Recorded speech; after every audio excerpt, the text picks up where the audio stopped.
Over here, here we go. Here we go. Oh, yes, my cat's still here. My cat's still here. I guess we'll keep him up. That's making me smile today. So we're going to keep this cat here. Okay, wonderful people. If you are looking at this recording, I had some free time and I've been meditating all day, even though I should be working, but a lot of stuff's coming through. So I'm going with it. And I brought my guitar. I brought this travel guitar a few weeks ago and I'm really addicted to it. Been sitting in bed and playing guitar. So I'm just gonna improvise a little guitar for the next 20 minutes while people eventually show up. So if you're enjoying this, go feel free to enjoy it. And if you're not enjoying it, feel free to scroll ahead 20 minutes, okay? But it gives me an opportunity to play the guitar, and I'm really thankful for that.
got about 10 minutes till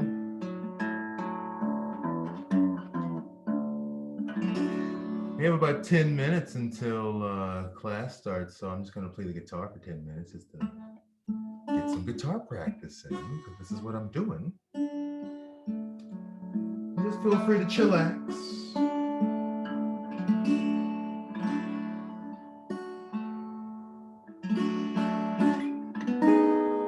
So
and while I'm at it, by the way, feel free to tell me how you're feeling today, this class.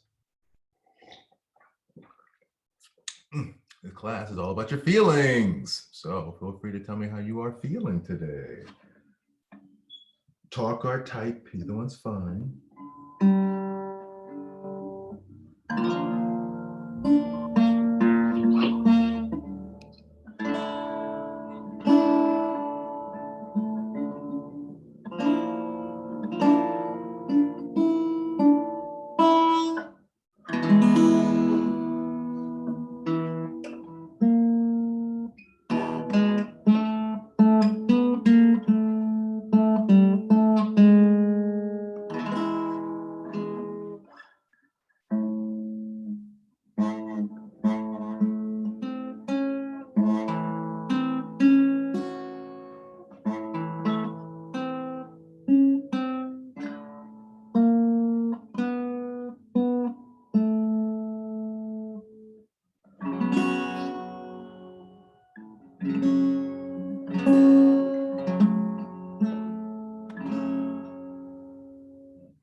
this thing, so yeah. Guitar is an interesting instrument, you know. It can only 5 strings. You can do a million different things on them if you get real creative, you know. And you gotta do the rhythm and the plucking all at the same time, you know. And it's really something. It's really fun. It's really fun. I'm really interested in like all just kind of playing around with sound too, more than anything else.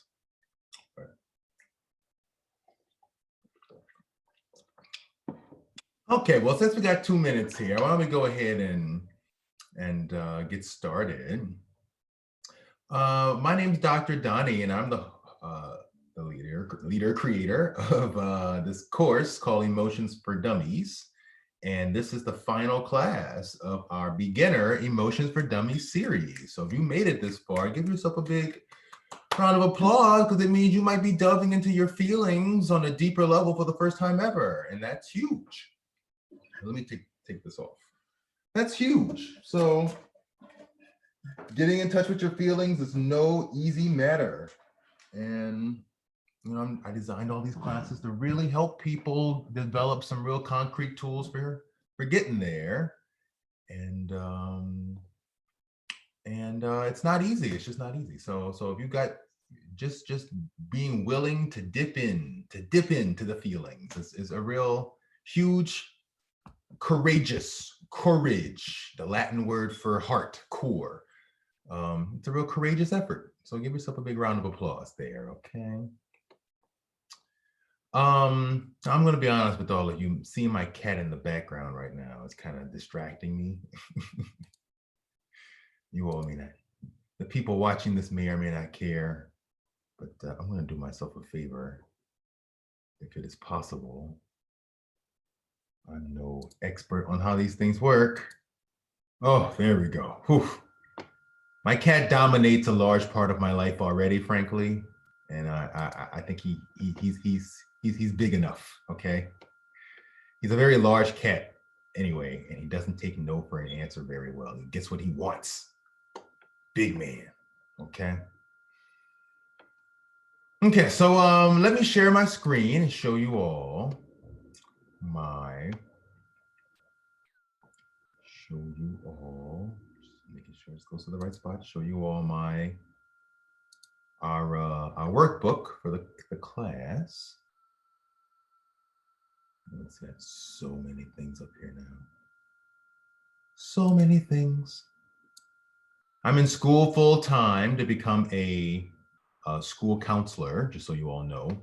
And my current career is I'm a sociology professor at CSU East Bay, and I teach classes in social emotional learning, and I put together this workbook, which if you come to my advanced courses, I will give you the workbook as well. If you stick with the process that long, you'll learn even more. So let me share this the workbook in case you don't have the link.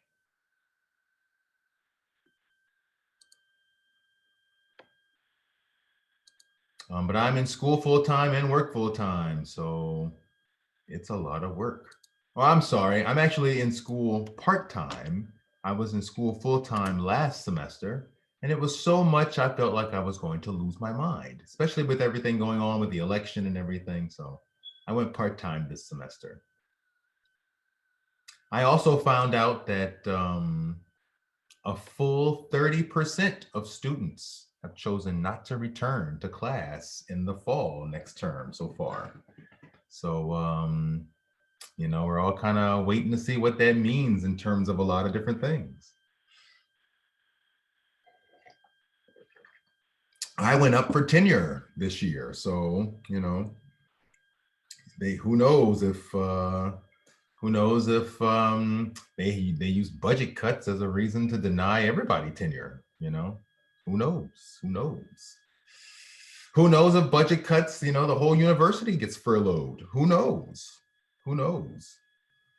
How much control do I have over any of this? From what I'm seeing so far, not much. So I have really chosen a path of making peace with everything. So whatever happens, I'm making peace with it. That is the path to a happy life, is making peace with it. So So there you go. There you go. But here's the step by step into this here. Here is the workbook. As you can see, just want to revisit what we have been through over the course of all of the January. Week 1, we talked about a self-care plan, how to take care of ourselves, how to put that into a bunch of different definitions. And then we just talked about some feelings. We went through a list of feelings and we drew feelings. We just drew some feelings. Okay. Just to get in touch with what they look like. Then we actually went into how to meditate. And then we went into how to sit and be still with our feelings. And how to tell ourselves the truth, which was a variety of different feelings: anger, hurt, fear, understanding, and love. Okay. And then we took that process even deeper last week by focusing, meditating real deeply into emotions, and then taking that into a full-bodied experience with the body scan. Okay. So our final exercise for this series is a self-love exercise. We're going to do some of that body scanning stuff, but we're going to do it basically taking it from hate all the way up to love, a bunch of different steps in between. Okay. And then if that goes well and that goes well for everybody, there's one other exercise we could try as well, which is called an inner baby exercise. But that exercise is a bit deep. But I guess I could make a lighter version of it for this purpose though. So I'll think about that as we do this. Okay. Oh, and as always, like I said before, if you would like to tell me how you are feeling, feel free anytime, okay? Words, chat, whatever's comfortable for you, okay? I'm here to listen. Don't just feel free to stop me to talk about your feelings, okay? Your feelings matter. Your feelings matter. I am here to validate what you feel. Okay, we went through a bunch of stuff. That's the wonderful thing about all of these classes is they're guaranteed to give you a bunch of information that really works. Okay, tell your friends, it's free too. So it's a bunch of stuff that really works. Okay, so you know, you might be in a great mood, you might be in a horrible mood, and whatever mood you're in, that's fine.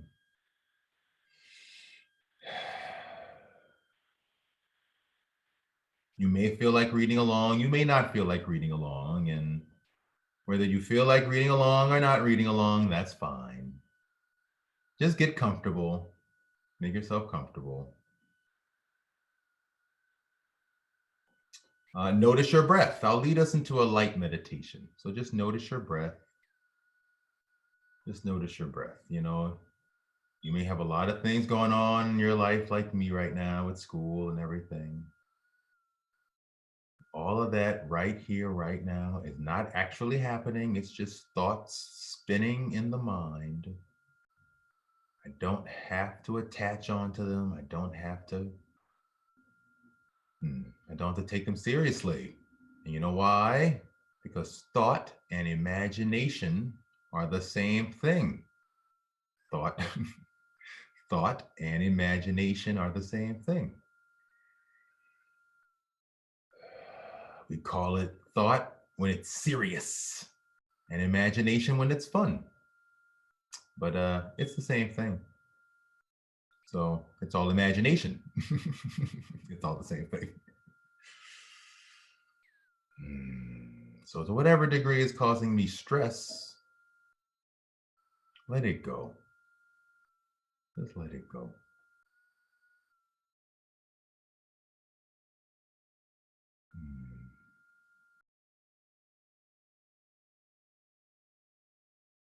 Wherever you feel that pull of stress, just breathe into it and let go. Whenever you feel in your mind, if at any moment this gets too deep for you, just focus on your breath. Just notice your breath again.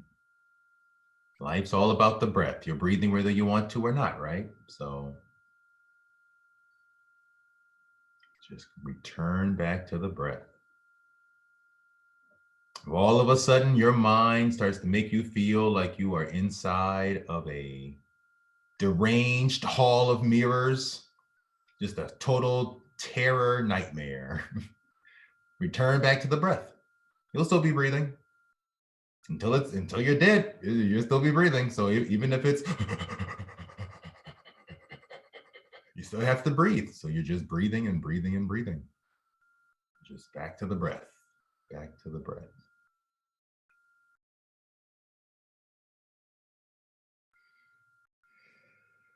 Okay, so we're going to talk about self-love. Self-love is so important. We talked about self-care in the beginning, so we're ending with self-love. Many of us struggle with loving ourselves. Luckily, however, according to modern physics, spiritual people, and hippies, love has been found to be the energy of the universe itself. With the origins of the Big Bang came the beginnings of consciousness and love, so they say. So self-love is about developing a deep consciousness and unconditional appreciation of your role in the universe. This is why meditation can be so healing. Also, if love is the essence of the universe, then no one can give love or receive love from someone else. Love is just what's left when we are not attached to the judgments of our negative thoughts and feelings, those 5 frustrations. Which, in case if you don't remember, the 5 frustrations are assumptions and expectations, judgments, comparisons, beliefs, attempts to manipulate and control.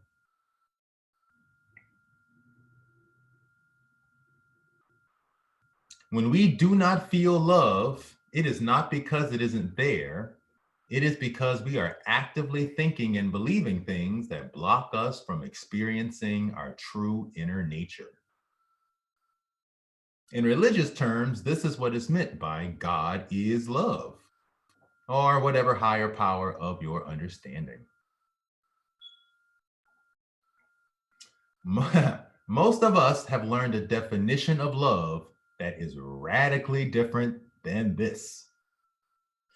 We learn from infancy that we have to love someone like family or community, or get someone to love us like a boyfriend or girlfriend, and that we have to show it by doing the right things or saying the right words. If we went through anything abusive, we may learn that love comes with fear and pain. However, these things are conditional love. They are more about acting, manipulating, controlling to get someone's approval, which, unlike real love, can lead to self-abandonment, denial, superficial relationships, and repressed feelings. Unlike our ego's desire to get what we want, unconditional love is about accepting something as it is, for what it is, and for what it isn't. So, the key to developing self-love is through self-acceptance. Self-acceptance is about accepting the reality of what is happening inside of us. It's about moving away from our judgments and positive, negative feelings about right, wrong, good, bad, success, failure, and embracing a larger acceptance of who we actually are, not who we or others think we should be. Can I just sit with that for 1 second, please?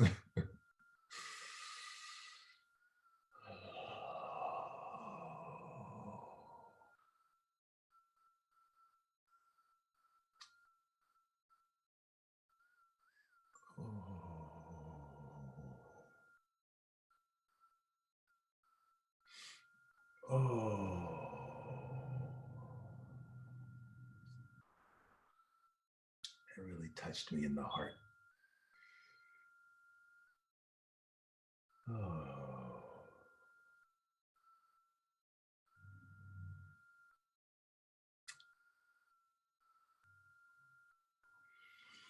That really touched me in the heart. I noticed I got a lot of places. As a little kid, I was very afraid. As a little queer kid, I was really afraid, and it's a lot of spaces in my heart with that little kid, just feels pain still, and I'm working on learning how to love myself through that pain. That little kid dealt with a lot of you're a failure because you can't get it together. You're wrong, you know. You need to be something else. So, it's just so thankful I can open up to those uber sensitive spaces and let them out. Yeah.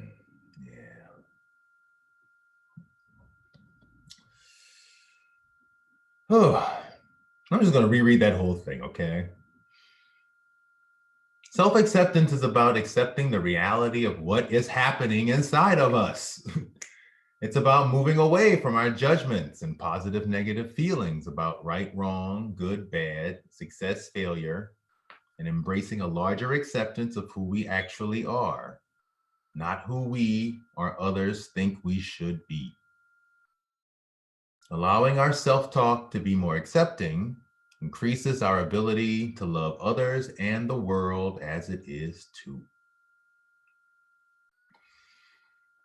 We develop self acceptance through internal validation. We have been taught our whole lives to seek validation through external things like money, grades, clothes, degrees, or through other people like our friends or romantic partners, through people pleasing behavior, faking it to blend in, or needing people to like us or think of us as good. However, healthy validation means being able to validate our own feelings for what they are, as they are, without needing approval from anything or anyone else.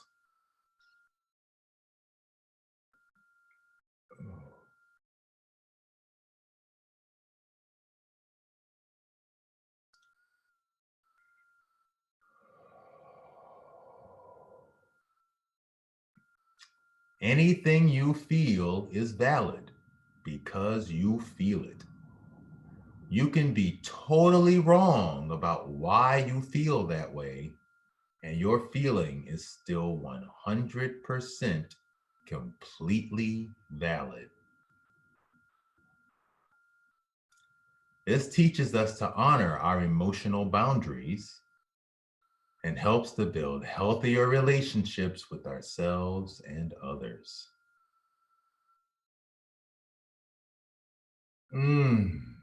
Wow.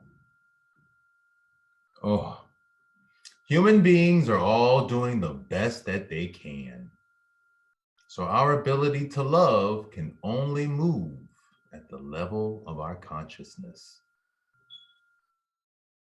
While unconditional love is not easy to give to or get from others, if you don't give yourself unconditional love, you will always feel something negative, bad, wrong, missing, empty, or hollow.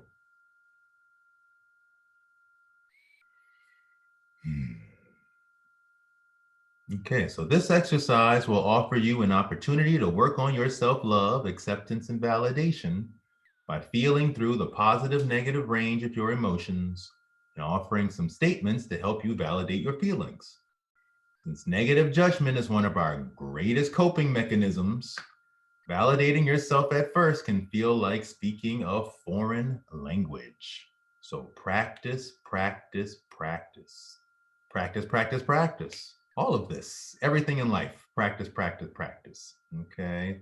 Nothing's a one and done. Everything takes practice. I can tell you right now that despite coming up with all of this and practicing on a constant regular basis, I still go deeper and deeper into levels where I have to reteach myself basic things like validation. Okay. Even today, having to reteach myself on the deepest, innermost levels. Okay. Examining how we talk to ourselves creates space for our unconscious child parts to feel internal validation. This exercise is extremely useful for any feelings of hurt, pain, fear, and shame. The hardest things to feel through. The hardest things. Okay, so part one is questioning beliefs. Okay, so just so you know, part one is just this open exercise, and part two is a meditation. So the only time you need to dig and dig, this is an honesty moment here. This is what I'm trying to say. So part one here is start by naming all the ways that you seek external validation. It's just good to know. Ask yourself, why do you seek each one? What do you get out of it? And what are you giving up internally so you can have it externally? Okay. So it's how honest can you be with yourself here? We're talking about self-love. And one ways we avoid that, one way we don't fill ourselves up with self-love is by constantly getting external validation. So let's start getting in touch with what that is, right? Okay, so let's see. It's just good to know. Why do you seek each one? What's one way I seek external validation? Okay, I'm pretty. I like to think of myself as an attractive human being. I have to say, okay. Let me not be shy about it. I definitely think I'm an attractive human being. Okay, and I like that. I think that, and I like that other people think that too. It makes me feel good. Okay, why do you seek that? Why do you like that? Why do you like it? Why do you like it? Okay, well, a straight up honest answer. I like it because our society gives privileges to attractive people. And if I looked like the Wicked Witch of the West, I'd be concerned about those privileges, the privileges I'd lose. That's really honest. I'm going to be really honest about that. It's also something that concerns me about getting older also, is losing my attractiveness. Okay. Okay. So it's okay. There you go. What do I get out of it? I get to avoid. What am I giving up internally so I can have it externally? What am I giving up? What am I giving up? I'm giving up making peace with age. That's one. Making peace with things beyond my control.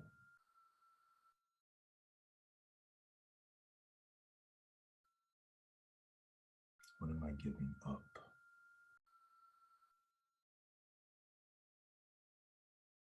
Feeling confident in who I am outside of what I look like. I don't like people judging me for my race, for example, but I want people to judge me for my attractiveness. So ain't that something?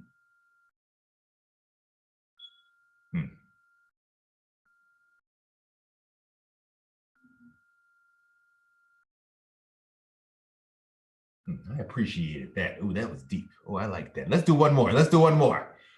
Okay, what's another way?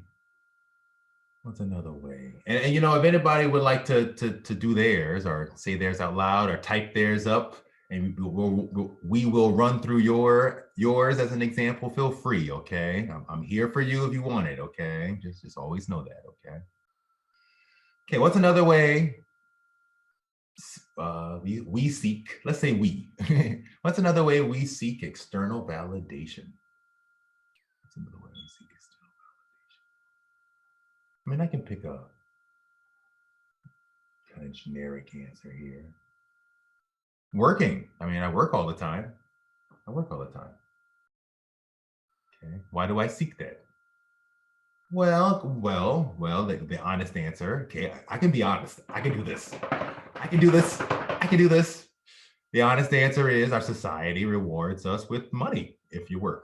And so I'm working for the money. And I like my career. So I work because it brings me a lot of satisfaction and money.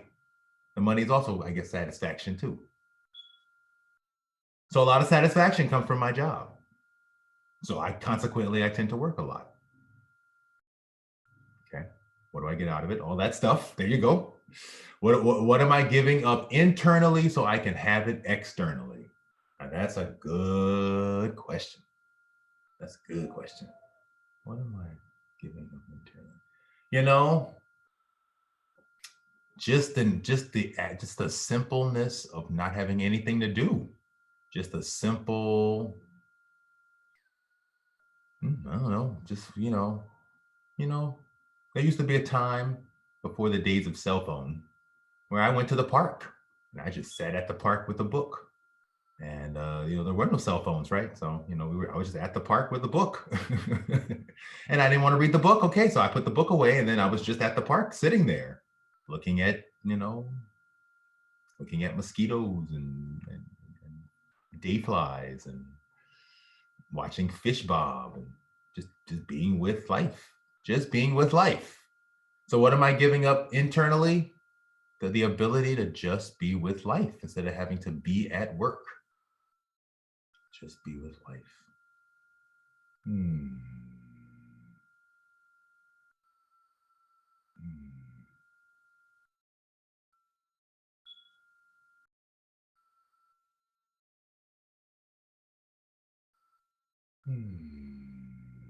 Okay, that's wonderful. I appreciate that. Oh, okay. Let's go on part two. I should just say, if at any point in time you start doing that exercise and it starts making you feel really bad, don't continue doing it. It's just how honest can you be with yourself? It's a practice. Okay. So part two is a self-talk meditation on judgment and feelings. Our judgments and feelings are strongly correlated. Using our How to Tell the Truth exercise, we can line up both our feelings and judgments from positive to negative or love to hate. We can arrange this in steps that gradually move from one to the other or expand the number of categories. So as you can see, we had a How to Tell Yourself the Truth exercise that went from anger, hurt, fear, understanding, love. And that's basically negative to positive. So I drew up love going from hate, dislike, indifferent, don't care, neutral, like, and then love. And then I expanded that into acceptance, which goes from hate, can't accept, don't understand, don't know, no opinion, no thought, no, understand, accept, and then embrace love. Okay. So note in the middle of both, there is a neutral feeling. We often move from positive to negative quickly. So it is important to know what neutral or no thought would feel like. We can also use neutral to examine the 5 frustrations of life: our assumptions, expectations, preferences, requirements, beliefs and attachments, judgments and comparisons, and attempts to manipulate and control. Okay, so let's give this a go here. Number 1, practice this first by naming and feeling through something you have no opinion about. Okay, so let's give that a shot. So pick something that gives you a charge, something you got a real positive or negative charge about. Like I'm going to pick negative works best, actually. So something I really don't like, something I don't like. The sound of a motorcycle. This is the brrr of a motorcycle, okay? I'm hearing that noise, okay? Okay. Now, now imagine an image, put an image in your mind. So let's say I'm sitting here and I hear the motorcycle right outside my window. And the guy's just sitting there. He's not going anywhere. He's just sitting there and talking to somebody. So the engine's just revving for 10, it seems like 20 minutes now. Okay, that's the image. What's something in that image that you have no opinion about whatsoever? Okay, so for me, that's going to be leaves on the ground next to the motorcycle. Okay, I have no opinion about the leaves on the ground next to the motorcycle. Okay, so I'm going to anchor into that anchor into that sub image, okay? So I see the motorcycle revving up. I'm seeing the leaves on the ground. I'm anchoring into the leaves on the ground. Focus in on the leaves. Don't focus on the motorcycle, focus on the leaves and see what it feels like to have no feeling, no thought, indifference, don't care. We move from negative to positive real fast and we get anchored in real quick. So just take a moment and see what no thought feels like. Okay, the leaves, pebbles on the sidewalk.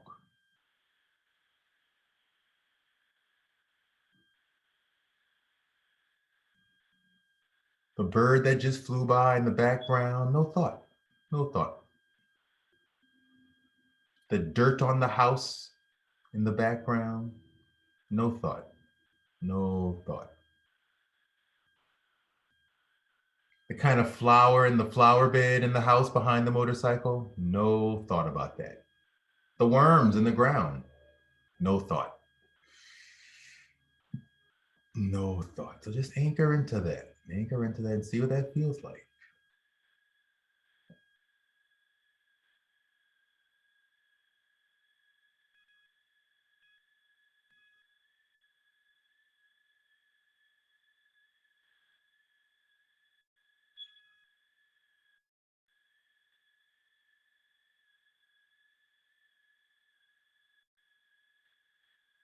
Okay. Okay, let yourself kind of rise back out of that a bit. First of all, that's just great. That's just a great exercise right there in and of itself, because if you find yourself really stuck on something, pissed off, in a rage, really hurt, it's cycling through your mind over and over.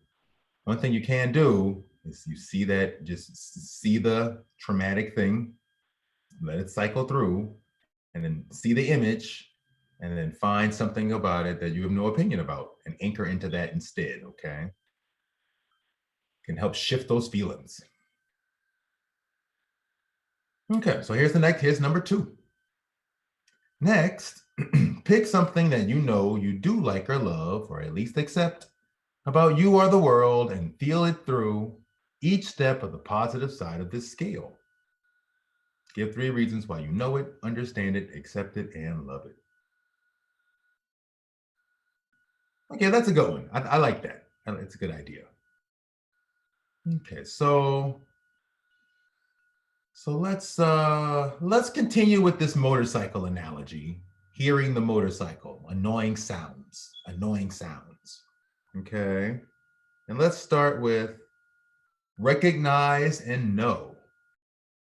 What's something I can say I recognize or know about annoying sounds? Wait. I do apologize. The idea here is to focus on something we know we like. So no one likes annoying sounds. So let's go with on an emotional level. I want this to go from easy to slightly harder. Okay, so let's go with let me think for a second. Yeah, let's go with pleasant sounds. Okay, pleasant sounds. Music. Let's go with music. What's something you recognize and know you like about music? Recognize, know about music. Pleasant sounds. Pleasant sounds. Let's go with pleasant sounds. Well, one thing I recognize is I make a distinction between pleasant sounds and unpleasant sounds. Here it comes right now. I know that I have developed a opinion about the sound of that goddamn motorcycle.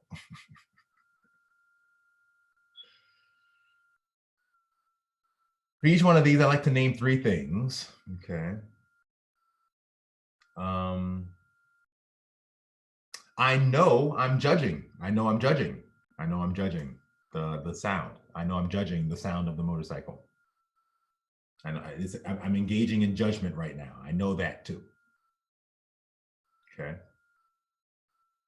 Okay, next, understand and acknowledge. What's three things? Three things I understand and acknowledge about sounds, if I don't judge it. Well, I understand my judgment is part of what determines what a sound is, right? My judgment. I acknowledge,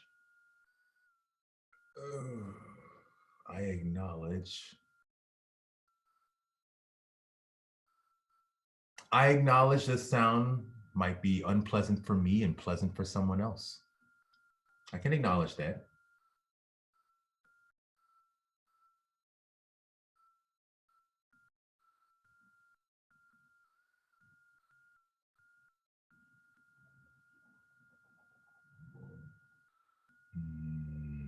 I understand I have built up a resistant reaction to the sound of motorcycles. Okay, next is accept. I accept that I don't control all the sounds around me. I accept I'm going to hear sounds that bother me.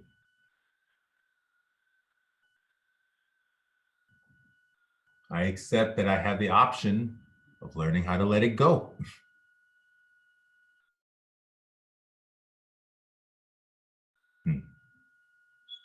Okay, and then finally, love. Is there anything about this I could say I love? I love that I have my hearing so I can still hear sounds and judge them. I love that I do get to control so much of the sounds in my world that only the few times, once a day, twice a day, I hear a motorcycle go off is the time that really bothers me. I get to live in a lot of silence, or sounds I control anyway.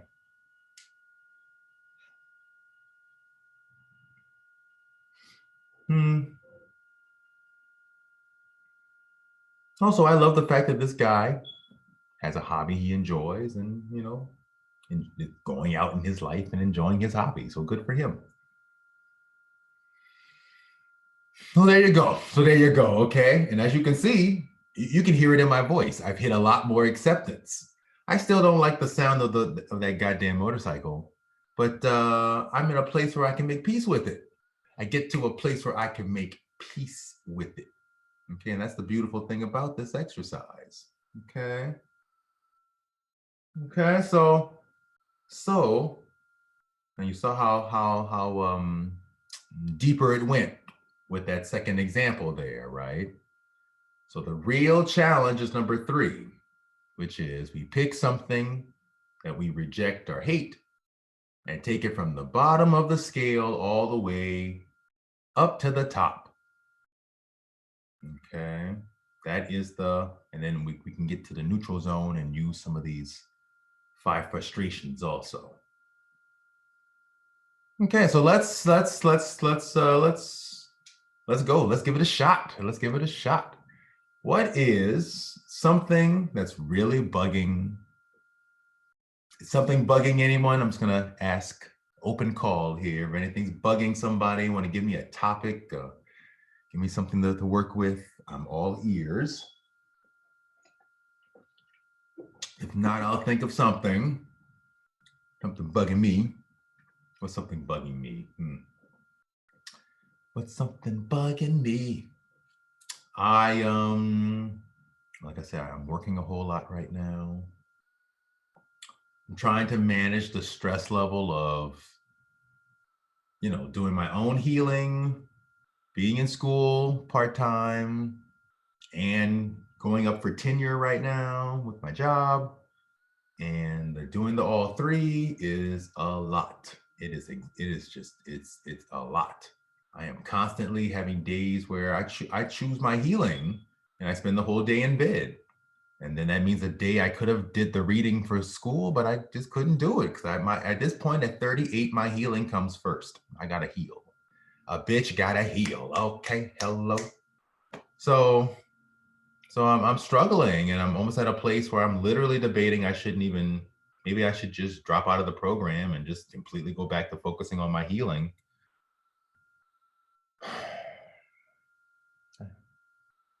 I would like this to get to a place where, well, okay, so let's see. Let's see. I would like it to get to a place where I could do both, but I don't know. But something I hate is having to do all this work at the same time. Having to do all this work at the same time. Okay, I hate that. So that's going to be my example, and I'm going to run through that here for everyone. Okay. So if you've ever had a moment in your life where you hated doing a whole bunch of work, feel free to feel along with us. Okay. Here we go. So 3 things I hate about having to do a whole bunch of stuff at the same time. I hate how it makes me feel like I have 3 glasses of water, but each glass only has a sip. So I got 3 glasses of water, but I never really feel like satisfied. I still feel thirsty. I have all these glasses, but I still feel thirsty. I hate that. I hate that. I'm spread so thin. I hate feeling like I'm spread so thin. I hate that.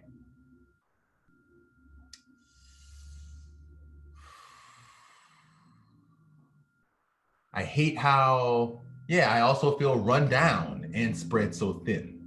I feel run down, tired, and spread so thin.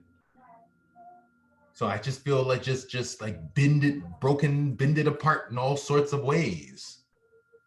Bent out of shape, compressed out of shape. I hate that. I hate that. Okay. Next, I can't accept that this feeling's going to be with me for the next 2 years as I finish this degree. I can't accept, excuse me.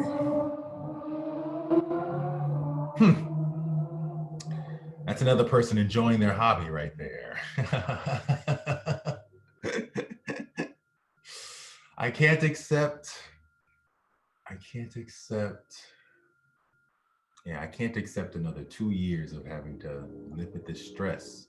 I can't accept how much the stress makes it feel like a boulder sitting on my forehead. I can't accept how heavy all this work makes me feel.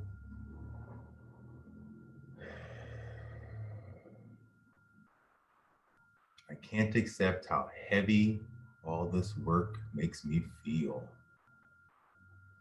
Hmm.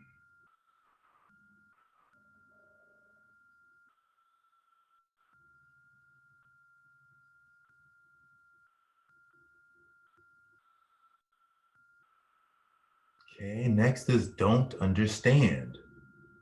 Don't understand. What is it about this experience you don't understand?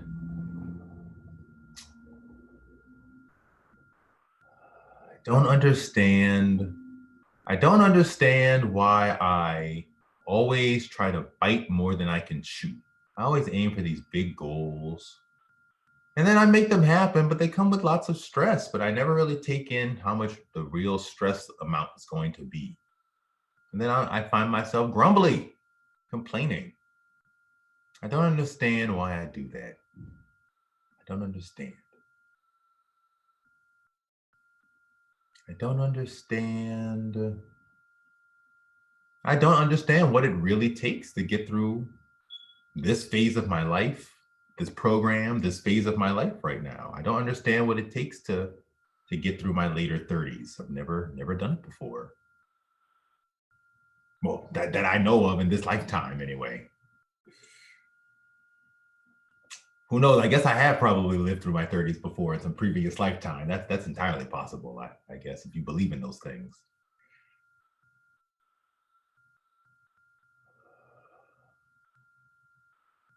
I don't know how to discharge all of this stress that I feel. I don't know how to discharge all of this stress that I feel compacted inside of me.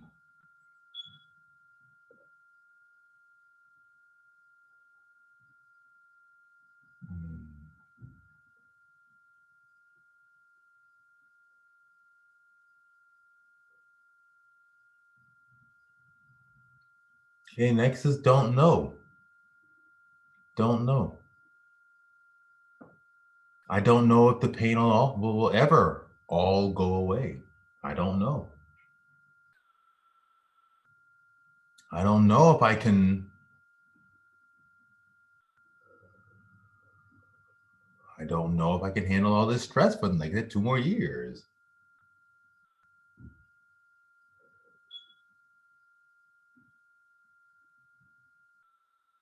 I don't know what it will do to my body. What it will do to my looks.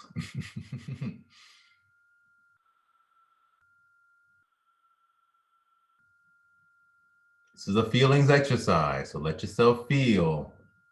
Okay, this is not just saying some words. This is some feelings here. It's all feelings underneath all of our words anyway. So let yourself feel. Next is neutral. Next is neutral.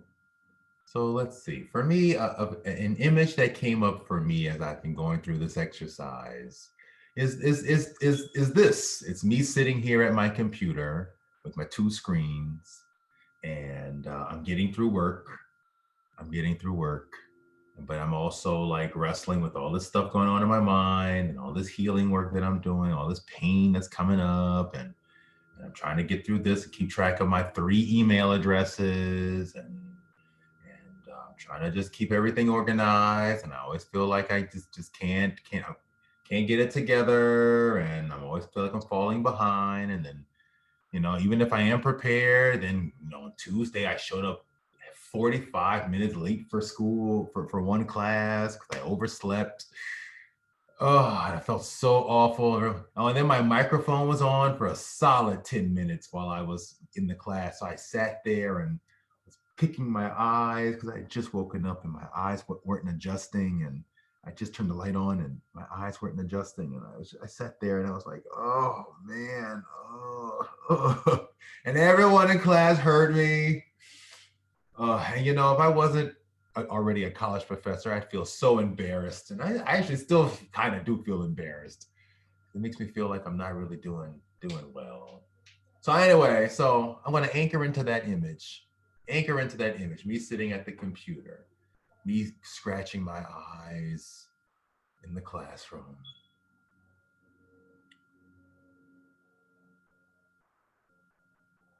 Okay. Something in that image I got no opinion about. What's on another student's in the background of another student's Zoom room, the room they're in. No opinion. No opinion. Whether one of the girls in class is wearing a purple scrunchie. No opinion. I don't care. No opinion about that. No opinion.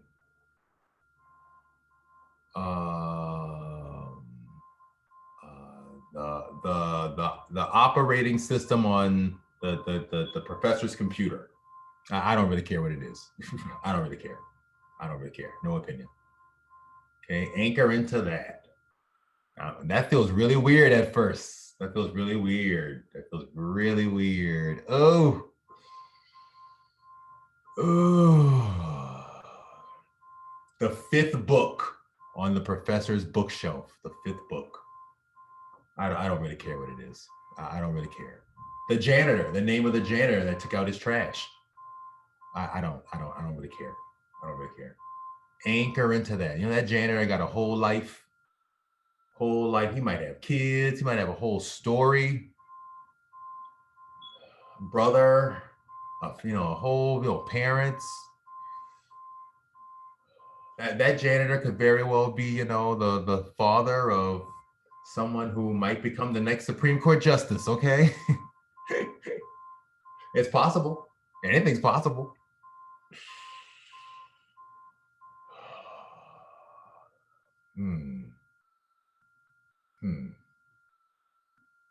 Anchor into that.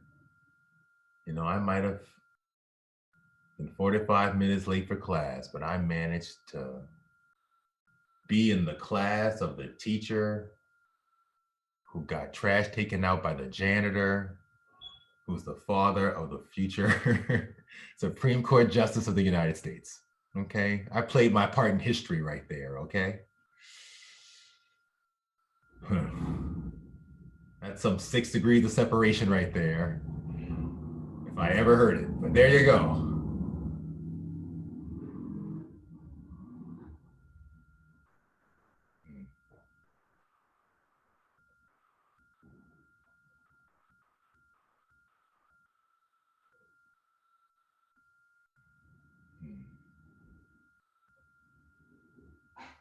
Thank you, janitor.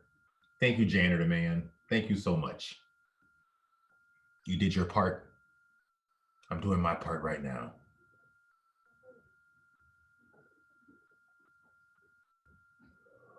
Okay. Okay, so I always just say, let's use this moment to examine any assumptions or expectations that we're making about this situation. Any assumptions or expectations I'm making.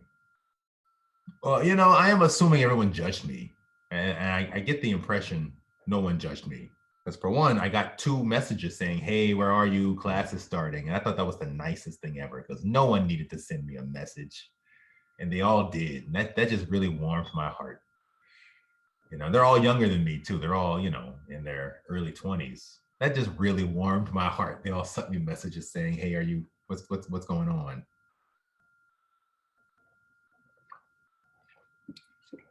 I've been very vocal with all of them about how I'm struggling through the class and struggling with work and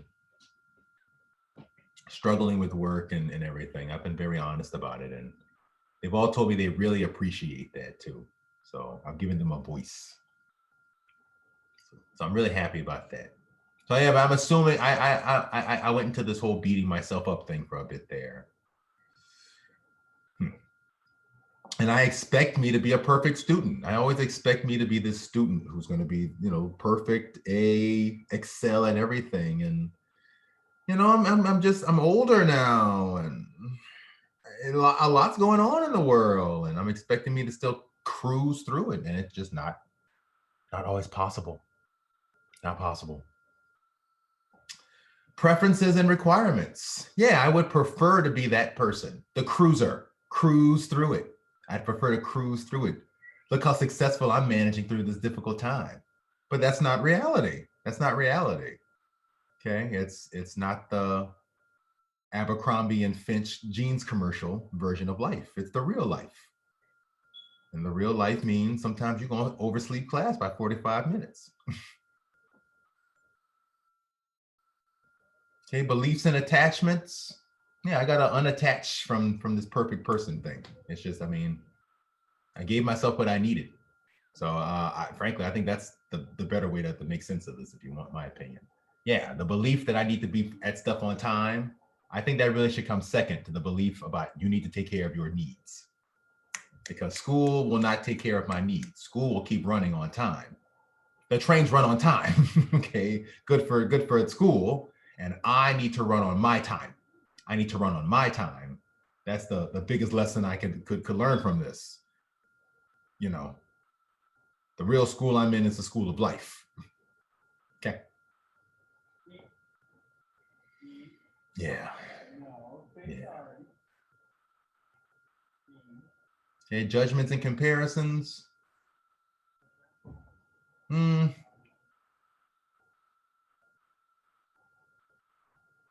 Well, I'm kind of judging school. School should help me get through my stress, and that's not an appropriate judgment. And I am comparing myself to this perfect person. That's not realistic, and making myself frustrated.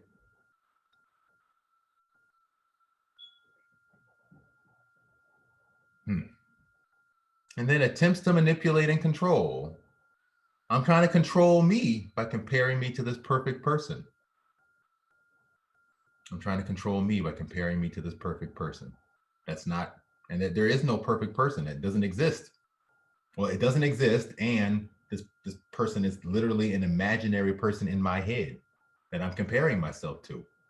It's literally like I'm looking at a former report card, and it has all A pluses, and it needs to stay that way.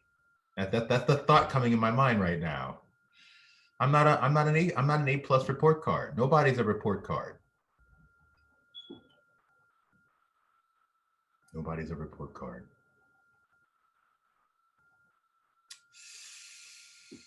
Whew. Okay, let's keep going. Recognize and know. What do I recognize and know? I know that nobody's a report card. I know that I've been judging myself by taking on all this stress, and I don't need to judge myself and take on all this stress. That makes things more stressful. I recognize that I'm operating on what feels right for me instead of what feels right for school. And that might lead to conflicts for school, but that's okay because I'm doing what feels right for me. That's big. That's big. That's self-care. That's self-care. So if self-care means a lower grade, I understand that self-care may mean a lower grade, but higher self-care. A healthier balance might mean a lower grade, but higher self-care.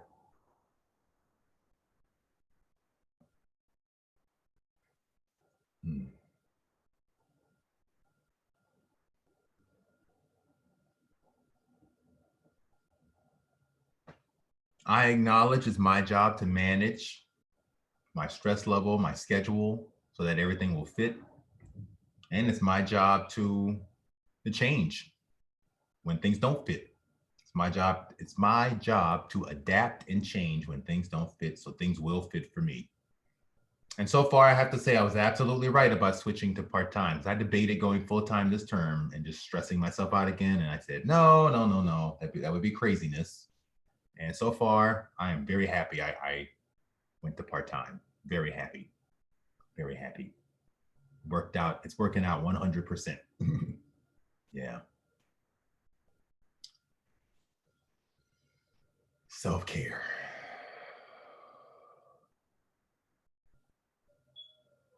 I accept it's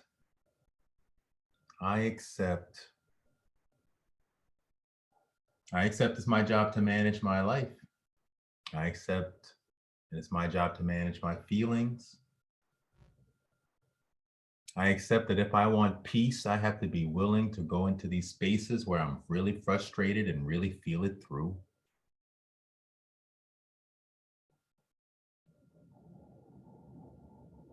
I accept that I don't have to be that perfect student anymore.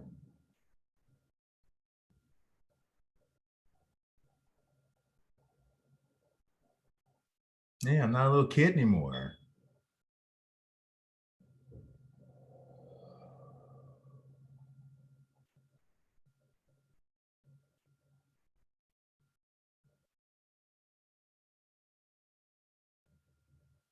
And finally, embrace and love. What is it about this thing we picked that we hated? Having to work, all these different kinds of work. And we can say we embrace and love. I love the fact that I'm doing all these things that genuinely interest me. You know, this counseling stuff really interests me. Sociology really interests me. Music really interests me. I get to do all these things that really interest me. And I think it's super, super fun. I love it. I love that. Absolutely love that. One of my dreams was to be a lifelong student. And should I finish this degree, I will have a PhD and 4 master's degrees. And that's coming from somebody whose grandfather was a sharecropper. Okay, so I love that. I absolutely love that. I love getting an education. I love learning. You know, if up to me, to be honest with all of you, I'd probably, if money was no issue, well, we'll see. Money was no issue. I'd probably go and get a PhD and start my own counseling practice. You know, get a PhD in counseling also. I could do that as a second career. Or actually, I'd like to maybe start my own nonprofit so I could do this and teach kids how to meditate. So I love that too. I love that it inspires me. I love that all this work is inspiring me. I love this work is deepening everything I do. I love that I get to spend time with people and help others. I love that I'm helping myself while I help others. I love that I'm doing my own work. I love that I'm managing all of this. So it's telling me what really matters to me in life. It means I care about all these things. I love that. I love that I care. Yeah.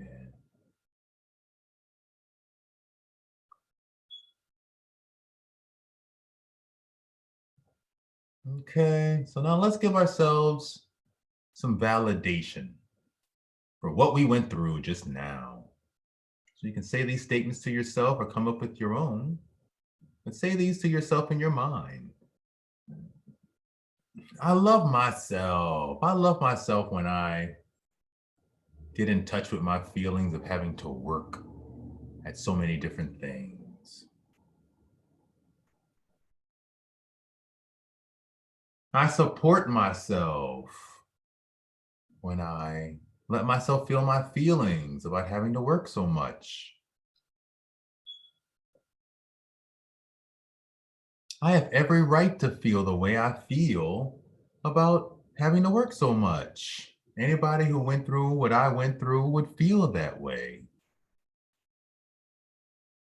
Given what I went through, it makes total sense why I feel the way I feel about having to work so much.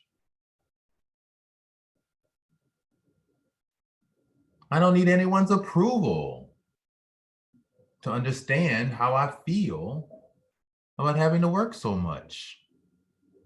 I don't totally understand how I feel about having to work so much, and I don't need to right now. I can give it time and space and rest. I can sleep on it. Yeah. And I let go. I let go of having to work so much. I let go of not having to work so much. I let go of everything because love is letting go.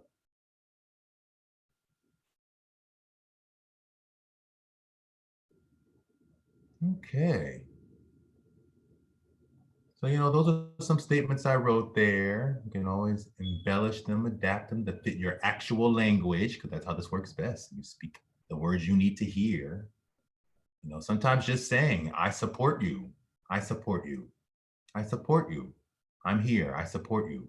Even that can get you a really long way. You got you, boo. You got you, boo. You got you, boo. Can get you a really long way in giving yourself some validation, okay? Hmm. Oh, look, I have a bunch of popcorn. I didn't finish.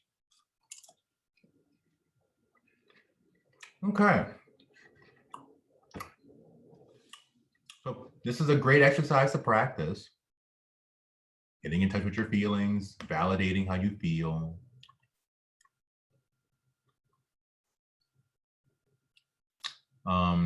So at this point, I'm going to say a few words here. We can either go through this again one more time, or we could try the inner baby exercise. This exercise here, the self-love exercise we just did, is all about, it's very linear. So it's all about breaking down your feelings into these little categories and then feeling them through and kind of really getting in touch with your thoughts. Okay. And that's wonderful. And we're ending the series on that. But it's important to note that our feelings, are just here as feelings, right? That our feelings get really processed through our hearts. And so for that reason, it's really important to develop a more body connection with feelings. And so since we talked about self-care, I thought about ending the class with this inner baby exercise, which is about self-soothing. So you know what? I'm talking, but why don't we just do it? Why don't we just do it?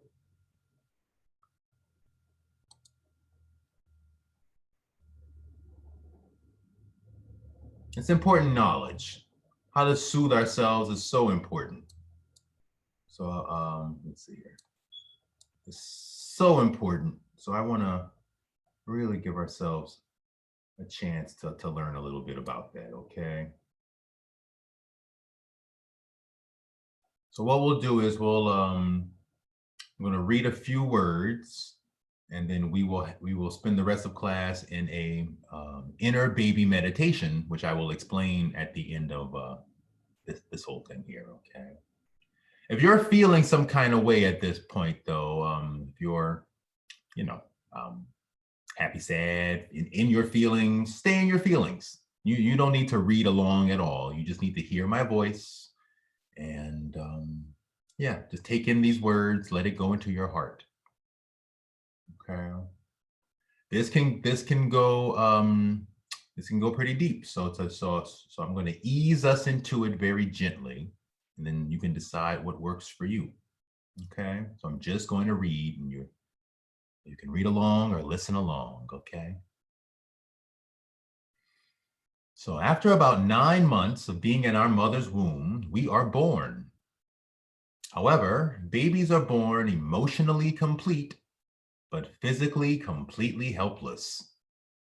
So helpless, they are even born without the ability to make themselves feel better when they get upset, or what's called self-soothing. Aside from thumb sucking, which can happen in the womb, the first 6 months of a baby's life requires their parents to look at them lovingly, touch them, hold them, nurse them, and rock them to sleep. Babies are born with mirror neurons that are trained to mimic the actions of what they see.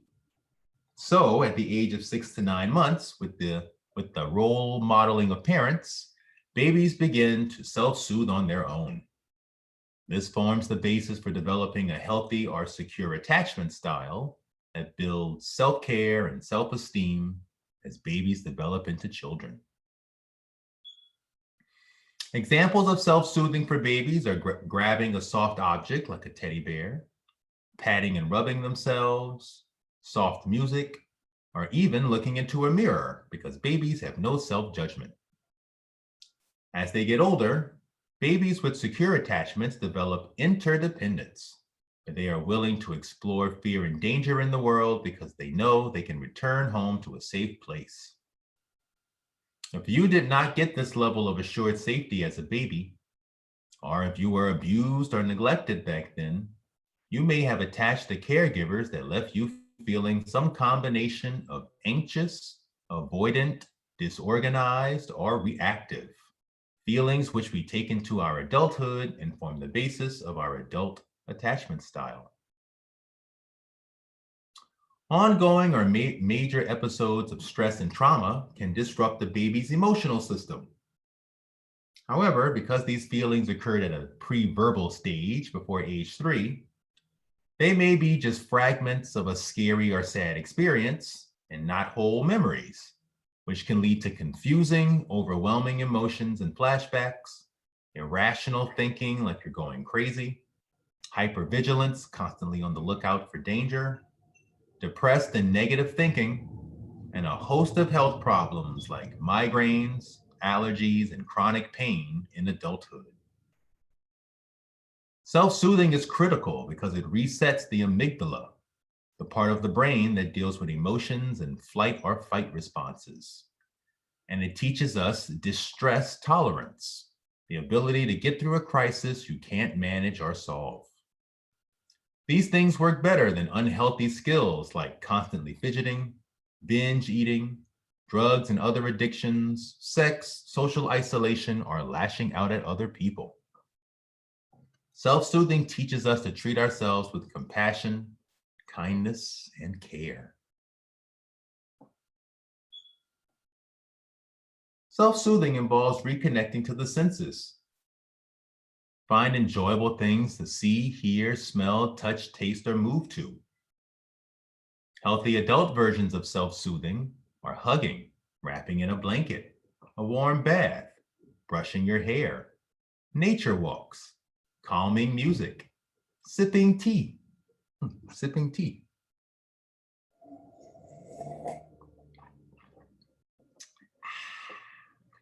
sucking a lollipop, pet a cat or dog, scented candles, the smell of something cooking, the sound of the ocean, coloring books, fidget toys, and journaling. Maybe I should mention popcorn as well. The list will be different for everyone, but in general, soothing things are warm, dark, quiet, mellow, sweet, soft, rhythmic, or cuddly. Also, many of these things are similar to grounding techniques like walking barefoot on grass, eating slow, focusing on the breath, or stretching. Okay, let me eat slow. I'm gonna eat 2 pieces of popcorn real slow right now.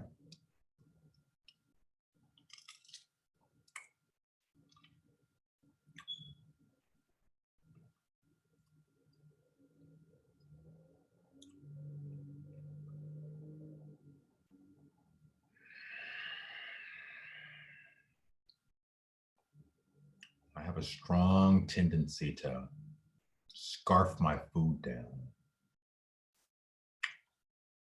And I've often tried to practice chewing slow and largely can't do it. Even when I've been to meditation retreats, like everybody's supposed to practice mindful eating, and I might do that for a little bit, but for the most part, I'm scarfing this food down. Let's try that one more time. Let's try that one more time. I can do this. I can do this.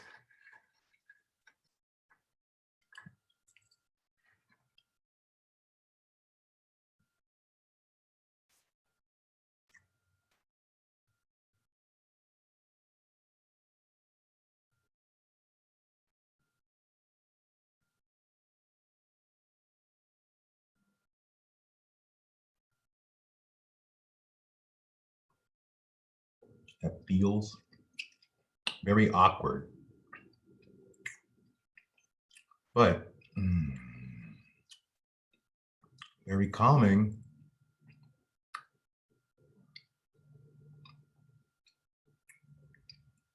Or maybe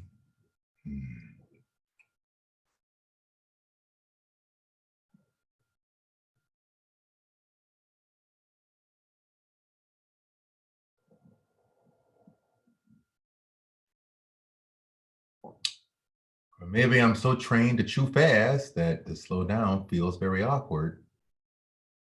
I'm just used to that lump that I'm suddenly feeling right now. Wow.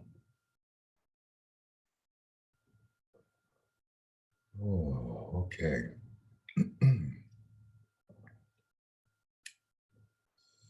Many people have a hard time with self-soothing. Oh, many people like me, like all of us. Not getting this from our parents leads us to be hard on or abandon ourselves. As adults, we adopt beliefs that we have to be tough or that we don't deserve care, or we feel guilty or ashamed, or we are too afraid to try because the exercises are childish or awkward. It's important to note that we are healing our emotional connection with the inner baby. Self-soothing may not make any sense to the rational part of the brain, but it's the emotional part that's the most important. We don't make fun of babies for doing these things, so don't make fun of the part of you that will always be a baby. Okay, so let's go ahead with the meditation part of this. Notice your breathing. Just notice your breathing. If you weren't noticing it before, notice your breath. And with each breath, just let yourself sort of sink into yourself, like you're going down an escalator, down the brain, down the throat, into the heart. Each breath going down deeper inside. Each breath further down into your heart.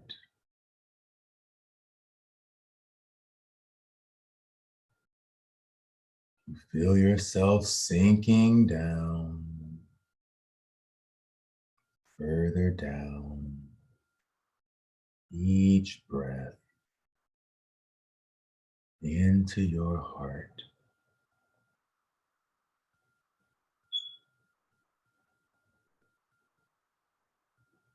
When you feel like you couldn't sink any further down,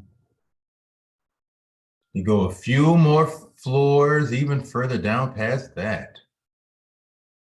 And you suddenly come to a big golden door. And when you see this door, you know that something special is here just for you. So you grab the door and you open it. But strangely enough, it's your bedroom. The place you normally are right now in life, or your bedroom. So you walk in, you look around from left to right. And all of a sudden, when you get to the right corner of the room, you see a baby's crib. You might think that's a little weird, but you know something is important in that crib just for you. So you walk over, and you look in, and sure enough, it's a baby. But not just a baby, it's you. You as a baby.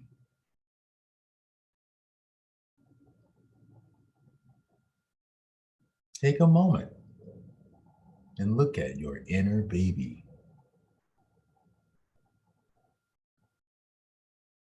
See them look back at you.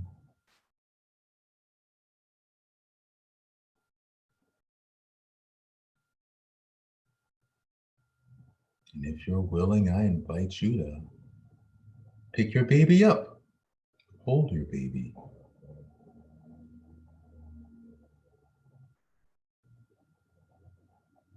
What sort of things do you want to say to your inner baby? I'm here.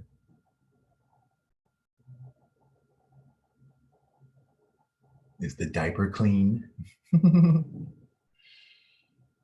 I've got you.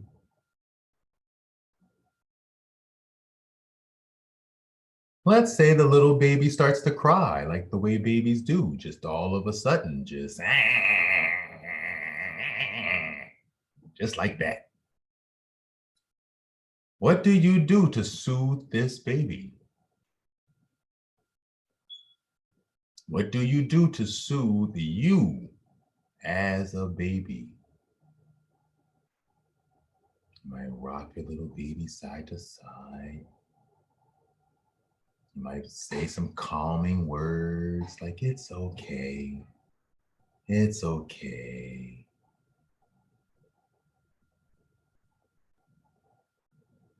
Hey, you might put on a little baby music. Let's see, I'm going to put on some baby music, okay?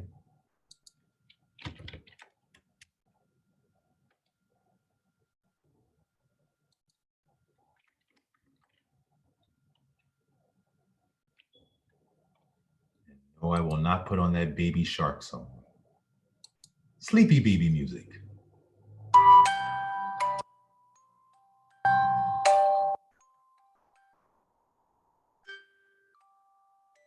You might give your baby a little stuffed animal, like I have with this one of these Squishmallow toys. I have several toys. I can't grab the rest of them right now, but just tell your little baby, it's okay. It's okay, little baby. I got you. You are safe with me.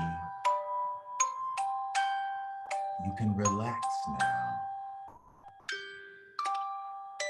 No need to worry, little baby.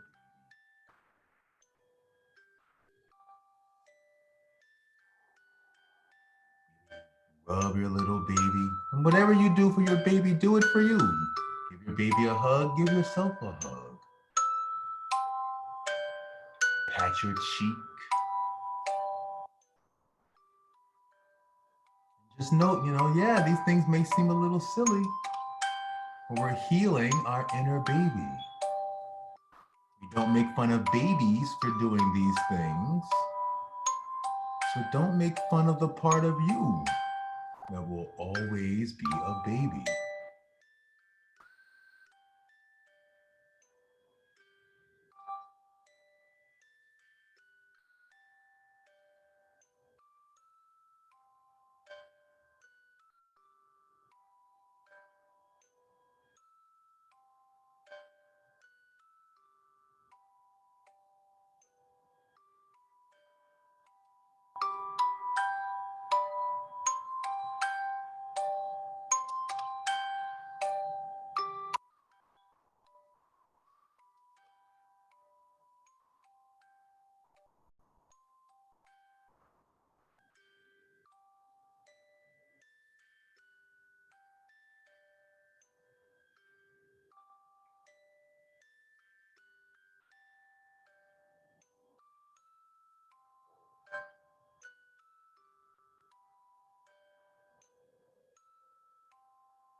If you would like to take this exercise even deeper, imagine yourself as the baby being held, being loved, without having any expectation to do anything in return.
Ooh.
Just let this go wherever it goes, you know.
So just honor whatever you feel.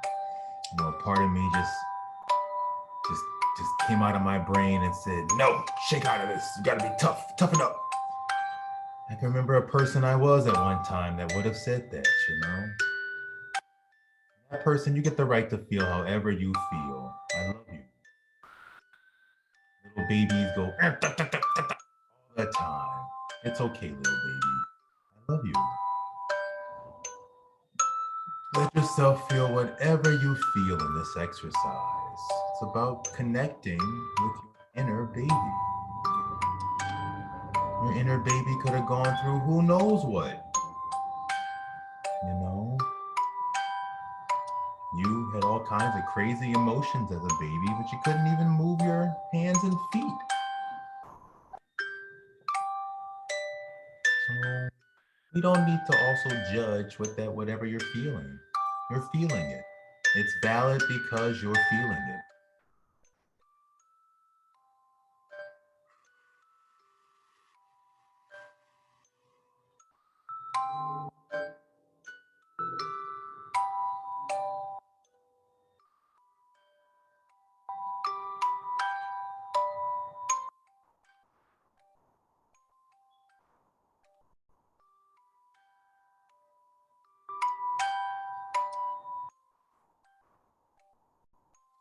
Let's say at this point, say your little baby has started to fall back asleep, the way babies do, just suddenly all comatose. Okay, like that, you know. Take a moment and just scoop your baby up and place them back in the crib.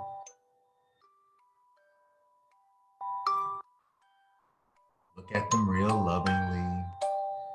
Place a blanket over them, maybe. Give them a little toy.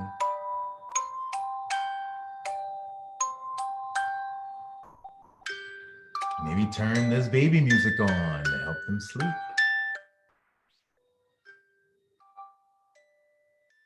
Let them know that whatever happens, you are here.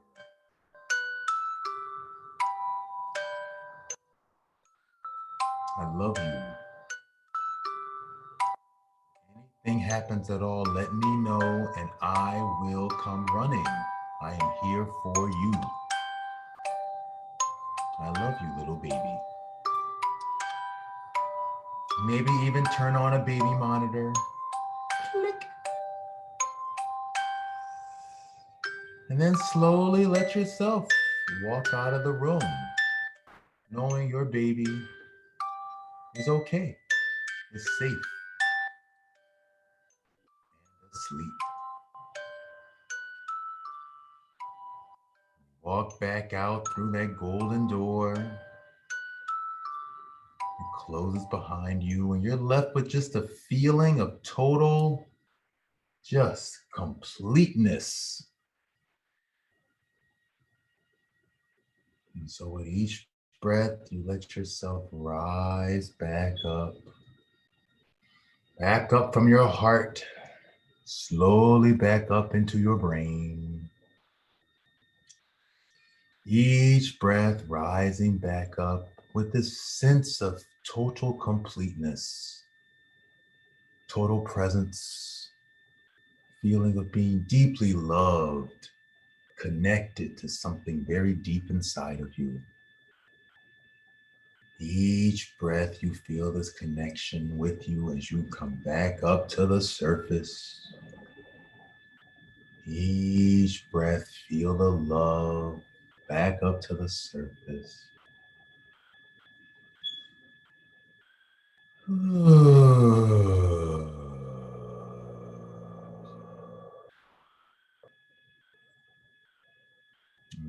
feel you've returned back to something approaching outer space, present reality, this here now. You are welcome to open your eyes. And give yourself a round of applause, because that concludes our whole beginner Emotion with Dummies series. Whoop, whoop. Congratulations. Congratulations. Oh, congratulations. You might have dug more into your feelings in the past 1 month alone than you have ever dug into your feelings in your life. Okay, so these exercises, so congratulations. And these exercises only get better the more you do them. They only get better the more you do them. The more you get in touch with your feelings, the more you understand what's going on inside of your emotional world, the more you can make sense of what's right for you in your life. The more you can make peace with the difficult things you feel, the more you can help others with their feelings. So it's just the better for everyone all around. Okay, so I just want to just really encourage everybody to practice. Your feelings matter. So please practice these exercises. And if you are interested, next week this time we will start the regular series in which we will go into a more deeper level of this by also discussing trauma. And we have we have exercises for dealing with trauma, tapping exercises, various exercises for dealing with trauma, EMDR. So if you're interested in that, please come. And if you are even further interested after that, I offer an advanced class, which will start in March, which is also what's this thing we're doing here now. It's called inner baby work or inner child work. And so we will do inner child work and learning how to grieve, and it all comes with the workbook, a whole extended workbook that I've put together called the Book of You that I will give you if you come to the advanced class. Okay, so you can work on your feelings every Saturday from now until I'm not alive anymore doing this. Okay, so this is what I do. It's my calling years. Okay. So the idea here is to use these tools, help others, practice. If the results of this class is you realize, whew, man, I got a lot of deep stuff going on. I need therapy. Wonderful. Get therapy. Practice these exercises and get therapy. A therapist, the beautiful thing about a therapist is that you pay them a bunch of money and they can point out all the gaps you don't see in your life. And it is priceless to have somebody do those things. And still, you will be the person who has to do most of that pointing out in your life. Only periodically will a therapist be there to do it for you. And the more you get better at doing it for yourself, your time with your therapist will be a lot more productive. Okay. I'm seeing a therapist now. We get free therapy in the counseling school. So I've been seeing a therapist now for about 2 months, and my sessions are incredibly productive. Incredibly productive. They happen on Fridays, so I get a whole 24 hours or so to process before I have this class. They're incredibly productive because I do all these exercises, so I know how to dig and really get to what's going on. Okay. Okay, at either rate, anyway, you can only benefit from practicing these things. And hopefully, if you practice, please consider helping others. We all struggle so much with our feelings. We all struggle so much with our feelings. So the more we can help each other and get in touch with our feelings, the better. Okay. Okay, so I'm just gonna, it's 6:41, so I'm just gonna give a couple of minutes just to pause and see if anybody has anything they want to say, address, bring up. Say, address, bring up, question, query, ponder, pontificate on, anything at all. And then if nobody says anything by 6:45, I'll go ahead and send my farewell wishes, okay? But some silence is nice too. I like silence. You can hear me chew this popcorn. Slowly.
Wouldn't think eating popcorn slowly would be that difficult, but wow.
Wow.